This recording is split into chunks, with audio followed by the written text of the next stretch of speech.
Ladies and gentlemen, we're back here to talk about The Last of Us, this time episode 4, of which gave us a very sweet Last of Us episode, and one of my favorites so far because we're delving into the part of this post-apocalyptic cordyceps world in where infected aren't exactly the biggest threat, and that's sometimes the scariest part of these games in general. And one of my biggest attractions personally to post-apocalyptic things like this, in where humans can really be the bigger monsters. Now, there are a few changes as usual with this episode, not like absolutely monumentally, as I always say, it's not like the changes have such a ripple effect down the line of the plot that it means really bad things. It's the kind of innovation now. It's like, okay, I see how you've done it this way. And one of my favorite things now that we're 4 episodes in is this episode really starts to touch on Joel and Ellie becoming a little bit more of a team, and you get that comment from Joel here saying, you're just cargo. Except that line, that sentiment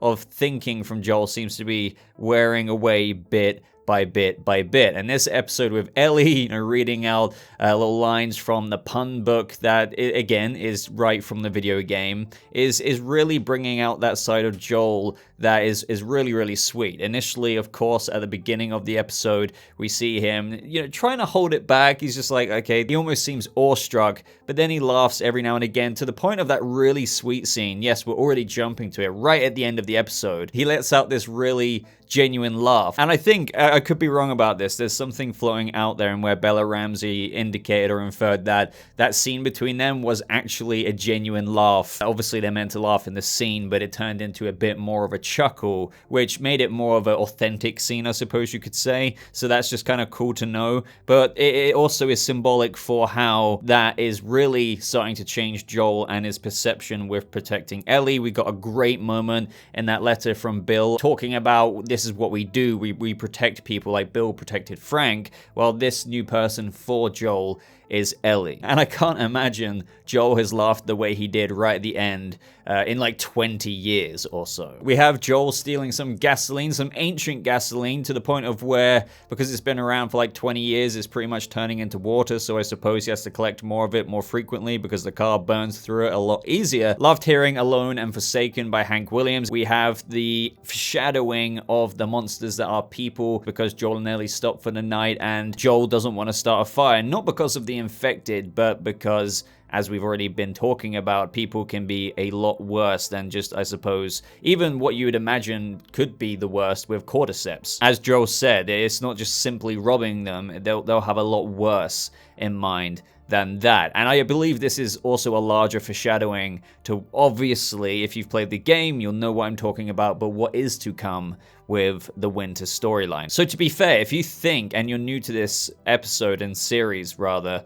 that this is bad with these humans and them just trying to shoot them, it gets a lot worse with the dark side of humanity in episodes to come. And Joel even has experience of that dark side because he's been there himself with Tess, as Tess said, like all the shit that we did, Joel. So much so that he tries to sleep at night, but then it cuts to Ellie asleep, but Joel is actually out there in the woods just watching and waiting to see if someone's coming, so he probably didn't sleep at all that night before actually heading into Kansas City. This goes back to that period of time of which we actually got a little bit of an explainer from Joel talking about Tommy, the group he fell in with. Throughout the episode, Ellie asked a little bit more about it. Essentially, he and Tess and that group did things just like that guy of when they were heading into Kansas City, pretending to be injured, but really it's just to kind of raid them, take their stuff, kill them if they have to. Ellie literally asked him later saying, "Did you kill innocent people?" He didn't answer. He just said, "Come on," and carried going up the flights of stairs. So they've had a dark history. Tommy couldn't hack this, which is why he went off, and we're probably going to see that revisited a lot more, and it'd be pretty awesome if we got some flashbacks to the 20-year gap of when Joel and Tommy were together, and this way we could see a little bit more Tess as well, and just seeing this whole other side to Joel that you don't really see right now, except for every now and again, such as when, he was punching the living crap out of that federal guard at the end of episode 1. I really do hope by the time time we get to Tommy that the show offers some kind of flashback scene to where Tommy just couldn't hack doing the things that they were doing. Two innocent people out there, just kind of like what Joel and Ellie experienced going into Kansas City in this episode. While they were on their way there, I loved seeing amongst the song playing various different locations in the montage, just seeing kind of nature overgrow everything. You saw like abandoned boats, abandoned tanks, and yeah, it's just like nature is actually prospering while humanity is more or less gone. Who would have guessed? But this is where we get to one of the bigger differences when they actually make it to the edge of Kansas City. Similar to the game, it's blocked off, so they try and find a different route around, but as we have briefly gone over already, this is where they kind of deviated, and instead of making it to Pittsburgh, they've chosen Kansas. Now, when they're actually making their way through, we see more haunting imagery of what went down in the cities. We saw like a whole piled up section of bodies that were burnt, and that's obviously of a lot of people who were probably infected, but at the same time, probably not infected. Just like last episode, we saw a bunch of people who weren't infected, and as Joel said, looking down at a little pit of bones before we went into the flashback with Bill and Federal guards escorting people out of town to go to the QZ, well, if you're not alive, then you can't get infected. As they enter the city, Joel knows exactly what this guy is doing. This guy isn't even hurt, but this is when they try and escape in the car, the tires burst and they crash into that store. Very, very similar to the game there. However, in the game, they're in Pittsburgh. This is when Joel gets split up from Ellie, but in a similar struggle in a way. In the game, Joel is essentially being drowned by this other man, but it's a similar struggle in the sense that Joel can't really do anything about it. In the game, he's kind of pinned down, can't reach his gun. In the show, he's getting his windpipe crushed, so that's when Ellie comes in and fires the gun. Now, technically, it's not the first time she's done this, and I'm sure the show will explore exactly what is meant by that, and I really like what they said in the behind the scenes here. And in this moment, Ellie is kind of confronted by the horror of what act she's just done, and Joel has an opportunity to comfort her, and he doesn't. And they go on to say, and you can see how quickly Ellie just wipes away those tears and pretends nothing has happened at all because she is just like him. And this just brings up a whole other thing with regards to The Last of Us in terms of what Neil Druckmann has said, is that the bringing out the violence of it, or who is a villain, it's really up to the perspective of the viewer, because you can most certainly, especially as the show unfolds, the video game unfolds, and into part 2, you can easily look at Joel as a villain, even Ellie as a villain. So this guy and this group of people who are even trying to take out Ellie and Joel here, this is just stuff that Joel has done before in the past. So you may be like, screw these people. Now, obviously, I'm not condoning that, and this isn't me saying that's fine. I'm just trying to put it into perspective that in a post-apocalyptic world, it's a dog-eat-dog world, and Joel has done this. He probably would be willing to do stuff like this if it came to it again, especially to protect Ellie. And trust me on this, there's going to be examples of this in the future of this first season, especially towards the end. And those of you who are familiar with the events of the game know exactly what I mean there with regards to what Joel is willing to do to keep Ellie safe. So this is where the show introduces a new aspect to that of the games in a way, and that is Kathleen. So this group of people here have overthrown the quarantine zone in Kansas City. But again, referring to the behind the scenes, and it all comes under the umbrella of what we've already been talking about with somewhat the perspective of villainy. They describe Kathleen as this tough woman who definitely has a dark side. We saw that when she went in and shot that doctor who actually delivered her as a baby because she felt like he knew something that could help her with the information with what happened to her brother, of which she blames Henry for, and we'll get to Henry and Sam in a little bit, but she's evidently doing anything by any means necessary to find Henry. But they describe that when there's a dramatic shift in power from an oppressive regime being overthrown by a revolutionary force, history is full of examples when this revolutionary force is just as bad as what was there before. And here you see Kathleen going around in a very similar way to, I suppose, the way Fedra would have conducted themselves. She's rolling out all the people in the city. We have that massive tanky kind of car with the spray painted run on the front. That's a very familiar feeling from the game. We also have her right-hand man, Perry, who's actually played by Jeffrey Pierce, who played Tommy in the game. So all in all, there are people like this in the game, around this portion in the game, but as Neil Druckmann said, it was just another thing they discussed early on. How do they personify this group instead of just kind of making them an obstacle in the game? They rather give them a face. Now, as Kathleen's journey continues, she finds a room of where Henry and Sam were holding up. We can see that they've been stealing some of their provisions. There's drawings on the wall that Sam's been doing of him and his brother as superheroes. But this is when she's taken to another room, and this is quite the foreshadowing for what is coming their way. And inside this room, there's like this massive circular pit of rubble, if you will, that is kind of breathing up and down a little bit. Now, this is most certainly an indication of that next episode we will be seeing the bloater arrive. And I don't know how else to put this other than the cordyceps. It's like they have their own little army, right? They have the typical infected, but then they have like the generals, the big bloated, and hence the name, I suppose, the bloaters. And these ones fire out little freaking grenades, if you will, that explode into spores, and obviously the spores can infect you. And from the trailer of the next episode as well, and this has been showcased in very early teasers for this series,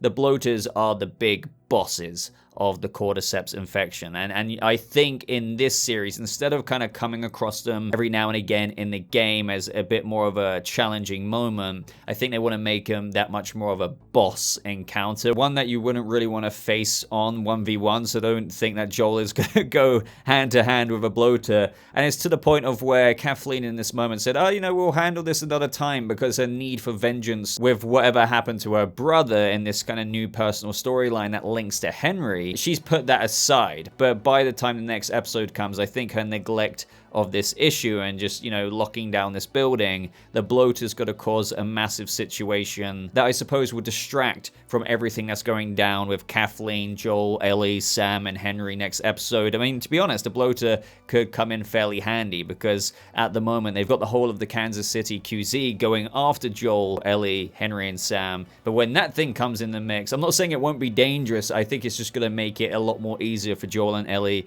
Henry, and Sam to try and get away amongst all of that mess. And so right at the end of the episode, we see Joel and Ellie climb all of those flights of stairs. I guess not all of them, and I suppose Henry and Sam might have been higher up the flight of stairs. That's how they gained access, but maybe it's kind of confusing, because is there only one door to that room? So how did they get past all the glass shards on the floor? I don't know. I'm not going to nitpick. Now, without giving too much away to new people to the series, this probably won't be what you expect of them. It's not like they're going to break out in a fight right now and start shooting each other. This is actually a really, really awesome story ahead for us, and one that will be very, very emotional, and one that fans have actually been waiting for quite a while, to see how this will be adapted in the show. And I don't know if many of us are going to be able to handle the way things go down there. And, sure, we've got some examples with some innovation and adaptation changes here, so I do wonder what they could change with Henry and Sam's storyline here. But the main moments that we get out of that,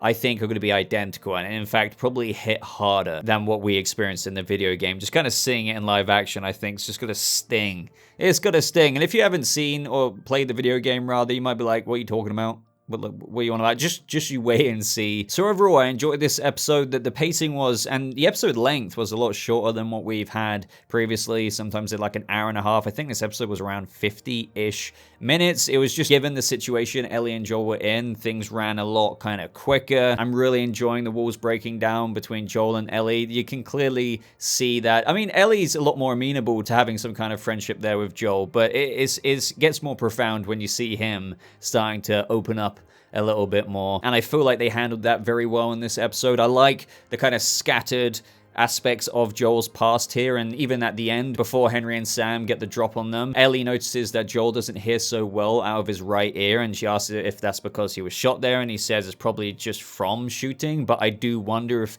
we're going to see in a flashback where Joel was maybe hit around there. I don't know, maybe I'm reading too far into it, but I felt like they lingered on that a little bit, so maybe we could see how that happened to Joel. I mean, it could just be from shooting, but it could also be pretty cool if we actually see a younger version of Joel with Tommy. When we get to that episode, Joel gets injured and maybe just walks up to somebody and shoots them, and they were only doing what Joel would have done, and that is protecting themselves. And maybe they got like a good shot that kind of maybe damaged his hearing, and because Joel and Tess and that group back then were just doing whatever they could to survive, and because Joel was injured, he just walks up to this innocent dude and shoots them. And I know they shot him, but like, well, they were only victims of what Joel and Ellie experienced this episode from these raiders. So that, I don't know, let me know if you like that idea. I think that'd be pretty cool. I am expecting something like that, as I've kept going on about. But overall, really good episode. Really looking forward to see what happens next episode, and I think that will be one of the more memorable episodes of this season. Let me know what you thought overall. Let me know if you have any ideas of your own going into next episode, any adaptation changes, any ideas maybe with Tommy and Joel flashbacks to come, maybe seeing some more Tess there and seeing the darker days of what actually fractured Joel and Tommy's relationship. What do you think about the bloater? Do you think that's just going to come in and absolutely destroy everything? Obviously, it's going to be dangerous, but it's also going to be a bit of a perk to stop the people of Kansas City from closing in on Henry, Sam, Joel, and Ellie. But of course, they're going to be caught up in some of that danger as well. Let me know anything and everything. But if you enjoyed this video, please give a like and maybe consider subscribing for more content just like this. Next episode, don't forget, is actually airing this Friday, which I don't really blame them for because they probably don't want to release the episode on a Sunday when we have the Super Bowl. So just bear in mind that we've technically got another episode in just a few days' time. But that's everything, guys. I'm going to love you and leave you. So thank you so much for watching. I hope you all have a lovely rest of your day. And I'll see you guys in the next video. Goodbye.